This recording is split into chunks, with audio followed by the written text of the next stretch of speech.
क्षेपणास्त्र हल्ला, पलटवार आणि विध्वंस. 2 महिन्यांच्या युद्धविरामानंतर मध्य पूर्वेत देशांचं पुन्हा एकदा रणांगणात रूपांतर झालंय. अमेरिकेनं इराणवर भीषण हल्ले केले तर इराणनंही जोरदार पलटवार केलाय.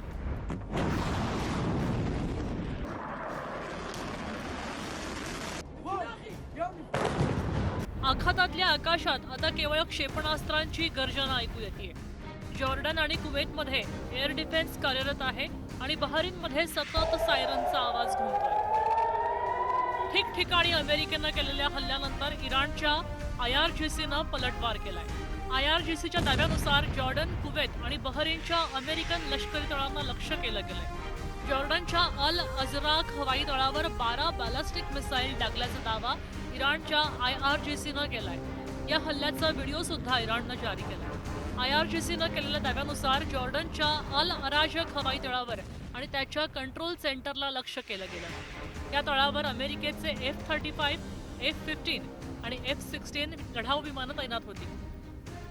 याशिवाय इतरही लष्करी तळं इराणच्या निशाण्यावर होती. या हल्ल्यात अमेरिकेच्या लढाऊ विमानांचं नुकसान झालं असा दावा इराणनं केलाय. मात्र अमेरिका किंवा जॉर्डनकडनं IRGCच्या या दाव्याची पुष्टी केली गेलेली नाही. तिथं जॉर्डनच्या सैन्यानं अनेक इराणी क्षेपणास्त्र हवेतच नष्ट केल्याचा दावा केला. केवळ जॉर्डनच नाही तर इराणच्या निशाण्यावर कुवेत आणि बहरीनमध्ये अमेरिकन लष्करी तळंही होती. या हल्ल्यानंतर बहरीनमध्ये रेड सायरन वाजू लागले. नागरिकांना तत्काळ सुरक्षित स्थानावर जायला सांगितलं. तिकडे कुवेतच्या सैन्याकडून सुद्धा क्षेपणास्त्र आणि ड्रोनच्या हल्ल्यांना तोंड दिलं जात होतं. पलटवारही केला जातोय. याच दरम्यान इराणच्या मीडियानं अमेरिकन MQ-9 रिपर ड्रोन पाडल्याचाही दावा केलाय. IRGCचे एअरोस्पेस फोर्सचे प्रमुख मेजर जनरल माजिद मौसवी यांनी तर थेट अमेरिकेला धमकी दिली आहे. जर होर्मुझ खाडीला असुरक्षित बनवायचा प्रयत्न झाला तर संपूर्ण परिसर अमेरिकेसाठी नरक बनवला जाईल. इराणच्या पलटवाराच्या दरम्यान अमेरिकेनं पुन्हा एकदा इराण विरोधी लष्करी कारवाई आणखी तीव्र केली. राष्ट्राध्यक्ष ट्रम्प यांच्या निर्देशानुसार अमेरिकन सैन्याकडनं इराणच्या अनेक ठिकाणांवर आत्मसंरक्षक हल्ले केले गेले अशी घोषणा अमेरिकेच्या सेंट्रल कमांडनं केली.